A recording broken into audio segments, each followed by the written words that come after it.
की जगह नहीं मिली थी, तो जो सुबह चाय का डिस्पोजल जिस खोखे में आया था, उस खोखे के डब्बे पे लिख रही हूं। उज्जवल नीलेश पाटिल सिरपुर से हैं। कहीं बैठे हो तो हाथ हिलाइए, जहां कहीं भी बैठे हो। कहीं दिखा है का? अच्छा दिखा, ठीक है, हाथ हिला दो ऐसा। श्री शिवाय नमस्तुभ्यम। उज्जवल नीलेश पाटिल, सिरपुर महाराष्ट्र से हूं। मैं क्या बखान करूं गुरुदेव भोले बाबा का, मेरे पास शब्द नहीं है। मेरे लड़के ने MBA किया था, लेकिन 2 साल से उसको जॉब नहीं मिल रहा था।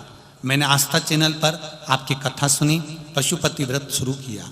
3 सोमवार व्रत होने के बाद फल के सोमवार के एक साक्षात्कार हुआ। मेरा लड़का इंटरव्यू के लिए पूना गया। पूना से कॉल आया, मेरा बेटा इंटरव्यू देने के लिए गया, और उसकी इंटरव्यू कॉल भी बाबा की कृपा से पशुपति व्रत के चलते ही सोमवार में आ गई। बाबा ने ऐसी कृपा करी। सवेरे मंदिर में थी और मैंने आंखें बंद कर बाबा से विनती करी, बाबा मेरे बेटे का इंटरव्यू है। बाबा मेरा बेटा कई जगह पर इंटरव्यू दिया, परंतु उसको कहीं नौकरी नहीं मिल रही। बाबा कुछ कृपा करो ना, मेरा बेटा कभी शिव जी को नहीं मानता। बाबा एक बार कृपा कर दो ना। मेरे बेटे को मैंने फोन लगा कर कहा, तू शिव जी के मंदिर जा और बाबा से विनती कर कर फिर इंटरव्यू देने जा। मेरा बेटा शंकर जी के मंदिर गया। पहली बार मैंने उसको मंदिर भेजा। शिव जी के मंदिर गया, 1 लोटा जल वहीं मंदिर का रखा हुआ कलश से चढ़ा दिया। बाबा जब मेरा बेटा इंटरव्यू देकर वापिस आया, मेरे पास बैठकर कहता है, मां मैं इंटरव्यू देने के लिए बैठा था, पर सामने 4 लोग मेरे बैठे थे। मुझे ऐसा लग रहा था शंकर पार्वती गणेश और कार्तिक के बैठे हैं, और मेरा इंटरव्यू हो गया मां, और बाबा की कृपा से मेरे बेटे का जॉब लग गया। मैं उनको प्रणाम करने के लिए आई हूं। श्री शिवाय। अच्छा पति भी आए आपके? हर हर महादेव, विराजमान होइए। श्री शिवाय नमस्ते, बैठिए। शिव तत्व इसी को कर, ओघड़ी शंकर की कृपा इसी को कर। दिल से कहो, वो दिल से आए। उस पत्र में मां ने लिखा है, मेरा बेटा उस दिन से मंदिर जाने विश्वास नहीं था, अब विश्वास जागृत हो गया, भरोसा जाग गया। और भरोसा उसने सियोर वाले महाराज पर नहीं किया है, भरोसा उसने किया अपनी माता के शब्द पर। जो उसकी मां ने शब्द कहा, जो उसकी माता ने शब्द बोले, भरोसा उसने अपनी मां के शब्द पर किया। एक लड़के ने शर्त लगाई अपनी मम्मी से, क्या श्री शिवाय नमस्तुभ्यम मंत्र को मैं जपूंगा, सियोर वाला बाबा कहता है कि मेहनत को 4 गुना करो, परिश्रम 4 गुना करो, पढ़ाई 4 गुना करो, अपना कर्म करते रहो और श्री शिवाय नमस्तुभ्यम बोलो, शिव जी को 1 लोटा जल चढ़ाओ, क्या मेरी सरकारी नौकरी लग जाएगी? क्यों नहीं लगेगी? मां ने उस बेटे से शर्त लगाई कि अगर तू रोज मंदिर जा, पढ़ाई को 4 गुना कर, जैसा सियोर वाला बाबा कहता है, मेहनत 4 गुना, पढ़ाई 4 गुना, रात दिन एक कर, खूब मेहनत कर, और श्री शिवाय नमस्तुभ्यम मंत्र को जप, मिलेगा मिलेगा। पत्र हैं, 2 पत्र हैं।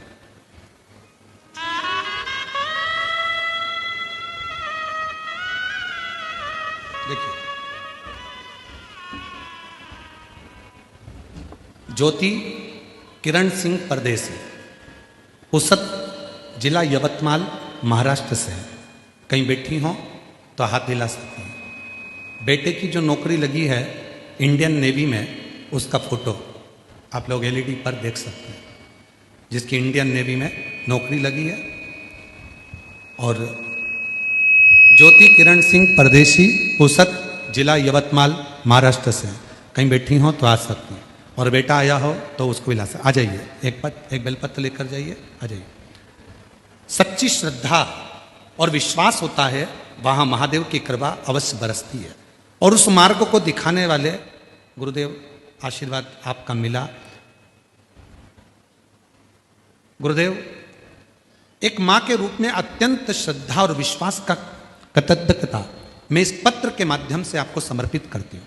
आपके मार्गदर्शन और प्रेरणा से मेरे जीवन में भगवान महादेव की भक्ति का जो दीप जला, उसी के आशीर्वाद से आज मेरा पुत्र वेदांत सिंह को मर्चेंट नेवी इंजीनियरिंग ऑफिसर के पद पर नियुक्ति हुई है।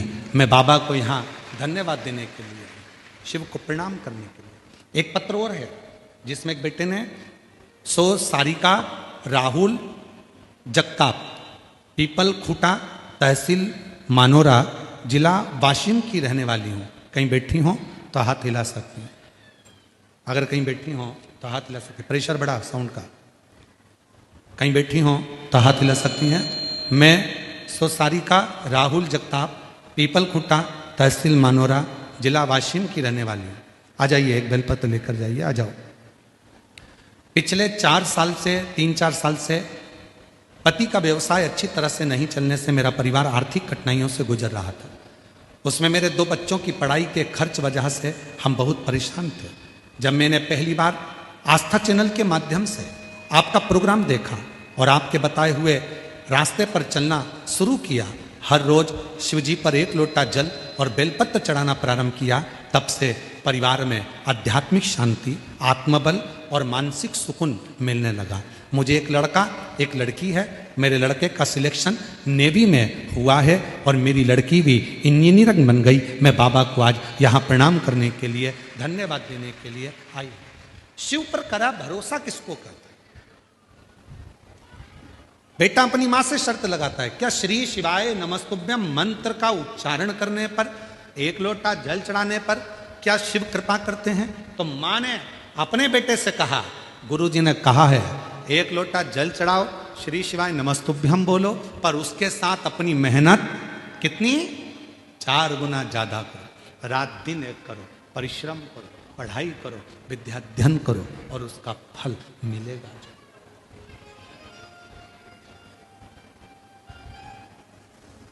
और तेरी कृपा का क्या है भरोसा। सबको आता है? सबको आता है? बोलो जरा साथ में बोलो, तेरी कृपा का क्या है भरोसा, कब किस पर हो जाए जरा सी हम पर कर दो, जरा सी हम पर कर दो। तेरी कृपा का क्या है भरोसा, कब किस पर हो जाए जरा सी हम पर कर दो, जरा सी हम बेटा कहता था मम्मी काम काज कुछ चलता नहीं है। माँ ने स्टिकर ले जाकर रख दिया था श्री शिवाय नमस्तुभ्यम का, बेटे ने लगाया नहीं था। दुकान पे लगा दे माँ बोलती थी, नहीं लगा था। जिस दिन कथा सुनी भरोसा आया और बेटे ने स्टिकर लगाया। दोनों बाप बेटे को फुर्सत नहीं मिलती, बहुत दुख था। आज बाबा की कृपा से सुख ही सुख है। एक बार जोरदार। नासिक में कुंभ का मेला भराया, कई बार भराया। आ जाता है 12 वर्ष में कुंभ का मेला। प्रशासन को कितनी व्यवस्था करना पड़ती है उस मेले के लिए। 1 साल पहले मेले की तैयारी चालू हो जाती है। बोलो सही है? चारों तरफ प्रशासन को व्यवस्थाएं करना पड़ती है। उस मेले में भी 10 लाख, 20 लाख, 25 लाख, 50 लाख जितनी पब्लिक जाती है। पर उससे आधा मेला होता है ये शिव महापुराण की कथा का मेला। आधा मेला यहां छोटे से छोटे व्यक्ति से लेकर बड़े से बड़ा करोड़पति भी इस मेले का सुख भोगता है।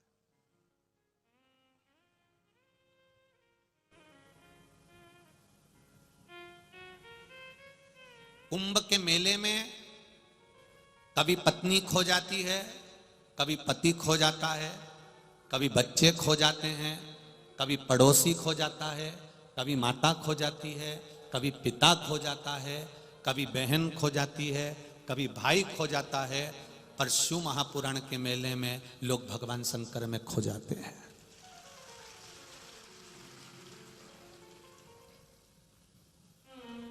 यहां शिव में खो रहे हो आप।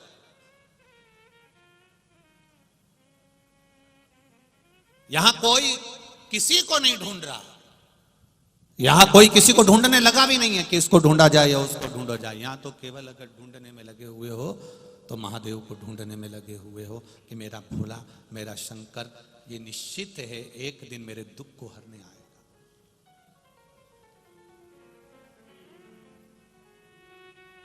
भक्ति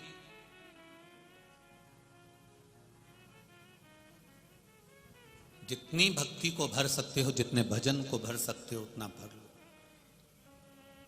पाप ज्यादा आ जाए तो उसको ले जाके खाली कर दो। जैसे कल कथा में कहा था, सोयाबीन ज्यादा आ जाए, गेहूं ज्यादा आ जाए तो उसको मंडी में खाली कर दिया जाता है, और पाप ज्यादा आ जाए तो मंदिर में खाली कर दिया जाता है। कचरे की गाड़ी में ज्यादा कचरा भरकर रखोगे तो गाड़ी सड़ने लगेगी। सड़ेगी कि नहीं सड़ेगी? तुम्हारे घर की एक लोहे की बाल्टी, लोखंड की बाल्टी, लोखंड का डब्बा, उस लोखंड के डब्बे में बहुत दिन तक कचरा भर कर रखना, खाली मत करना। जंग लगेगी कि नहीं लगेगी? वो डब्बा खराब होगा कि नहीं होगा? सड़ेगा कि नहीं सड़ेगा? वो डब्बा सड़ने लगता है। बहुत दिन तक लोहे की बाल्टी में, प्लास्टिक की बाल्टी में, एल्युमिनियम, स्टील, कोई भी बर्तन में आप रख कर रखिए, पीतल, एल्युमिनियम जो में रखोगे वो सड़ने लगेगा। बहुत दिन तक कचरा रखोगे तो बर्तन सड़ने लगेगा। इसलिए इस मन रूपी बर्तन में बहुत दिन तक अहंकार को मत रखना, लोभ को मत रखना, दुश्मनी को मत रखना, कपट को मत रखना, बेईमानी को मत रखना, वरना ये बर्तन सड़ने लगेगा, बदबू मारेगा। बर्तन बदबू मारने लगता है।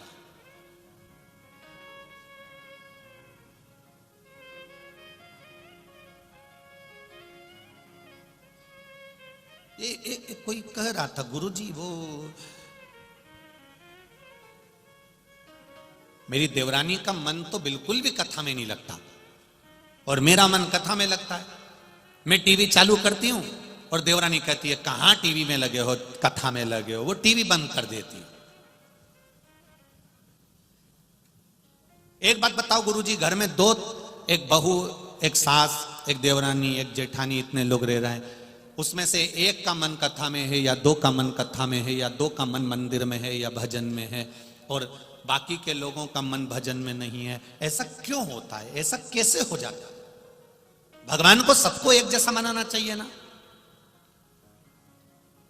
जब पति भजन करता है तो पत्नी को भी भजन वाला बनाओ, बहन भजन करती है तो भाई को भी भजन वाला बनाओ, माँ अगर भजन करती है तो बच्चों को भी भजन वाला बनाओ।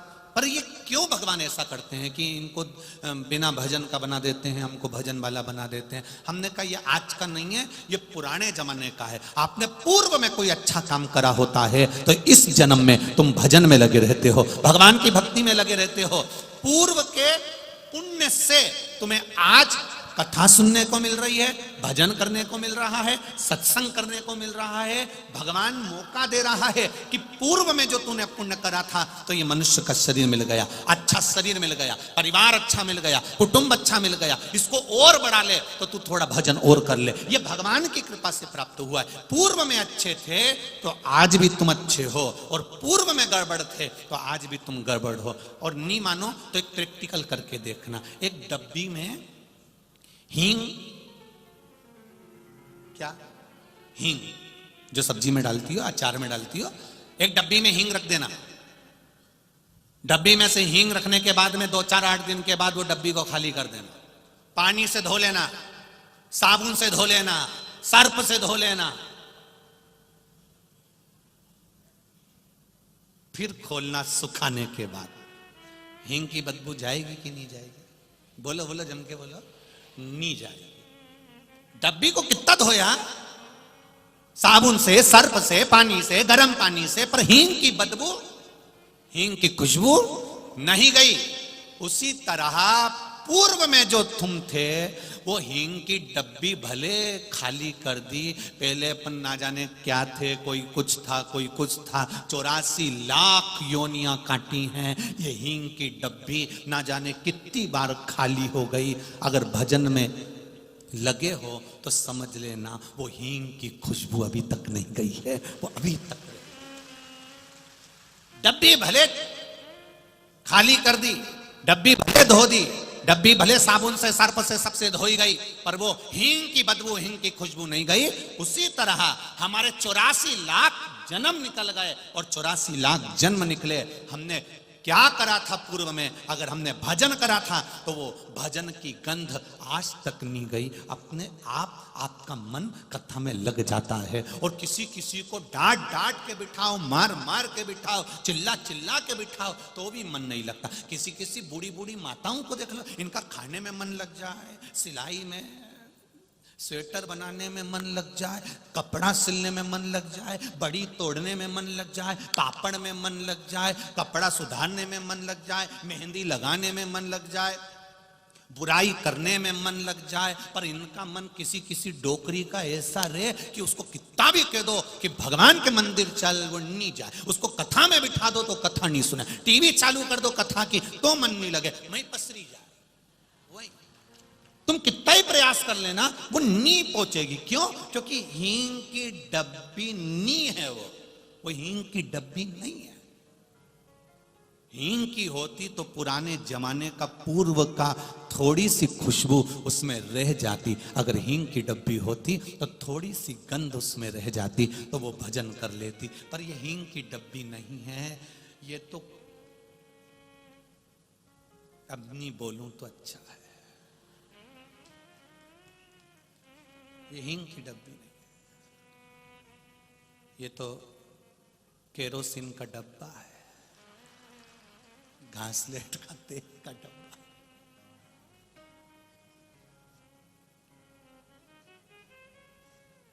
घासलेट के तेल का डब्बा देखा तो लग रहा है केरोसिन का डब्बा।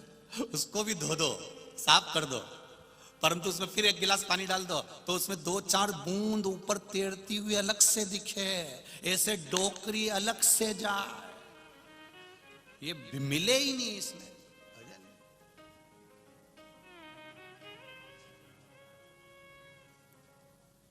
तो मेरी मालेगांव की हींग की डब्बियों, ये खुशबू आपकी कितने ही जन्म दे दे मेरा भोलेनाथ, 84 लाख योनियां काट दे, ये डब्बी की गंध जाना नहीं चाहिए। ये हींग की डब्बी की गंध खुशबू जाना नहीं चाहिए। कितनी दे दे वो जन्म, कितने ही सांप बनाए, बिच्छू बनाए, और ऐसा नहीं है सब बने अपन, ऐसा नहीं कि अपन ने कोई जन्म नहीं लिया होगा। आप भी कुछ ना कुछ बने होंगे पूर्व में, हम भी कुछ ना कुछ बने होंगे। 84 लाख योनियां काटते काटते काटते काटते यहां तक पहुंचे हैं। माथे की जूं भी बने थे, किसी ने निकाल के नखून पे धर के निपटा दिया।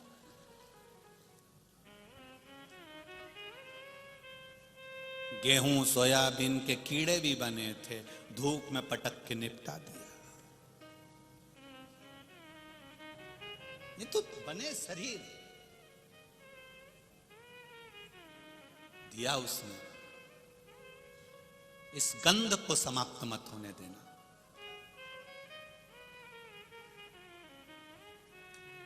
कोई तुमसे कह दे,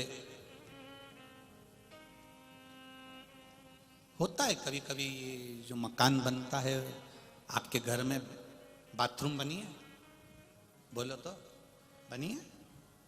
अगर समझदार मिस्त्री मिल गया, छत बनाने वाला, बाथरूम बनाने वाला, घर बनाने वाला, समझदार मिस्त्री मिल गया,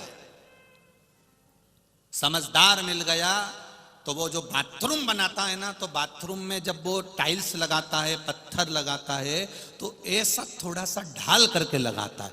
ढाल कर कर क्यों? पानी यहां डलेगा और वो वहां पाइप में चला जाएगा, खड्डे में चला जाएगा। जो मिस्त्री समझदार नहीं होता तो वो एकदम चपटा धर दे, तो पानी वहीं की वहीं भरा रहे, परंतु वो निकले ही। फिर क्या करना पड़ता है उसको? पानी जब नहीं निकलता तो क्या करते हो? फिर वही बाथरूम में, जैसे हम अग्रवाल जी के ठहरे हैं, तो हम जिस कमरे में ठहरे हैं कक्ष में, उनके बाथरूम में प्लास्टिक की झाड़ू रखी। क्या करना पड़ता है? बोलो, जम के बोलो जरा। फिर वो झाड़ू से झाड़ झाड़ के उस पानी को उस खड्डे तक लेकर जाना पड़ता है। आपके भी बाथरूम में झाड़ू रखी होगी हो, ऐसी झड़ने वाली पानी निकालने के लिए, फिर वो खड्डे में ले जाना पड़ता। जैसे दो तरह की बाथरूम होती है, दो तरह की छत होती है। एक ढाल में होती है, पानी यहां डाला सीधे पाइप में, और एक छत एकदम सीधी, बाथरूम का फर्श एकदम सीधा, जाए नहीं तो झाड़ू से झाड़ झाड़ कर निकाला जाता है। उसी तरह दो तरह के लोग होते हैं। एक ढाल में होते हैं, जैसी कथा चालू हुई 2 बजे टीवी खोल के बैठ गए या कथा में जाकर बैठ गए। और एक ऐसे होते हैं जिनको झाड़ झाड़ के ले जाना पड़ता है, चार चार चार, तब जाकर वो कथा में पहुंच पाते। बोलो री जीजियो, सही है कि गलत है? तुम जितने बैठे हो ये सब झाड़ू से निकलने वाले नहीं, तुम ढाल में हुए हो। जितने लोग शिव महापुराण की कथा आस्था चैनल पर सुन रहे हैं, जितने लोग फेसबुक यूट्यूब पर सुन रहे हैं, जितने इस मालेगांव की पावन धरा पर बैठकर लाखों की संख्या में कथा सुन रहे हो, तुम विश्वास रखना, तुमको जिसने बनाया वो मिस्त्री साधारण नहीं है, तुम्हारे माता पिता साधारण नहीं है, इसलिए उन्हें ढाल में बनाया। तुम्हारे माता पिता का संस्कार तुम्हारे साथ में है, तुम्हारे माता पिता की सभ्यता, संस्कृति, उनका संस्कार, उनका ज्ञान तुम्हारे साथ में है, इसलिए तुम हमेशा ढाल में रहते हो। तुम्हारा मन कथा में, सत्संग में, भजन में, मंदिर में, कीर्तन में लगा रहता है। कहीं कहीं के ऐसे होते हैं जिनका मिस्त्री अच्छा नहीं होता, तो वो ढाल में पैदा नहीं होते। फिर उनके मिस्त्री कहते हैं कि जा कथा में चले जा, छोरे से कहते हैं मंदिर में 1 लोटा पानी चढ़ाया, बहू से कहते हैं पशुपति व्रत कर ले, नहीं करती, फिर वो झाड़ू से झाड़ झाड़ उसे ले जाना पड़ता। तो मिस्त्री अच्छा होना चाहिए। और मेरा विश्वास कहता है जिसके माता पिता मिस्त्री के रूप में बच्चों को जन्म देते हैं तो बच्चे संस्कारित होते हैं, अगर श्रेष्ठ मिस्त्री है तो। आज आपको देखकर 10 लाख से ज्यादा लोग इस कथा को श्रवण कर रहे हैं मालेगांव की इस पावन धरा पर। जिस मालेगांव की कैपेसिटी इतनी नहीं है, जितने से ज्यादा लोग इसमें आ गए। इस मालेगांव के कथा में जो लाखों लोग कथा को श्रवण कर रहे हैं, आपको नमन करने से पहले मैं आपके माता पिता जो मिस्त्री हैं उनको नमन करता हूं। उन्होंने ढाल में बनाया। गर्भ में जब बच्चा था भजन करा, मंदिर गए, कीर्तन करा, रामायण पढ़ी, भगवत भजन में लगे रहे, तो संतान भी ढाल में हुई, भगवान की भक्ति में, भजन में। तुम छोटे छोटे बच्चों को देखना पानी चढ़ाते, समझ लेना उनके मिस्त्री जोरदार है, उनके माता पिता बहुत अच्छे हैं जिन्होंने ऐसा संस्कार दिया। और कई कई ऐसे होते हैं जिनको झाड़ू से झाड़ झाड़ के, बहुओं से कहते हैं, सास भी कहती है चलो कथा में चलो, टीवी पे आ रही है बेटा कथा देख ले, महाराज बहुत जोरदार बोल रहा है 5 मिनट सुन ले। बहू कहती है मम्मी तुम तो फ्री हो, मेरे पास कहाँ टाइम है, मेरे पास में वक्त नहीं है।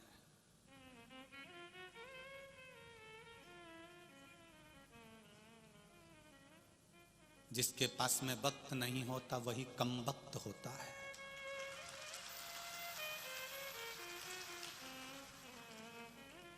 दोनों को अलग कर दो ना, कम वक्त। तुम्हारे पास में भी टाइम नहीं है तो तुम भी, समय नहीं है हमारे पास। किटी पार्टी का समय है, होटल जाने का समय है, अभी 31 आ जाएगी,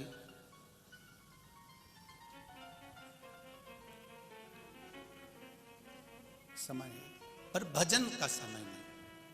साधु वार्ता आपके नजदीक में अगर कोई देवालय है, शिवालय है, शंकर भगवान का कोई शिवालय आपके नजदीक में है, प्रयास करना 2 कदम चलकर वहां तक जाना।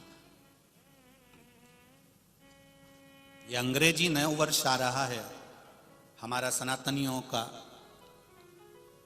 नया वर्ष तो नूतन चैत्र से आता है, पर फिर भी नवयुवक बच्चे अगर इसको मनाते हैं, करते हैं, हम उनको कुछ रोकेंगे टोकेंगे नहीं, पर इतना जरूर कहेंगे कि अगर मना भी रहे हो तो होटल में और वेसन में नहीं, महादेव के मंदिर जाना और एक लोटा जल चढ़ा कर आना।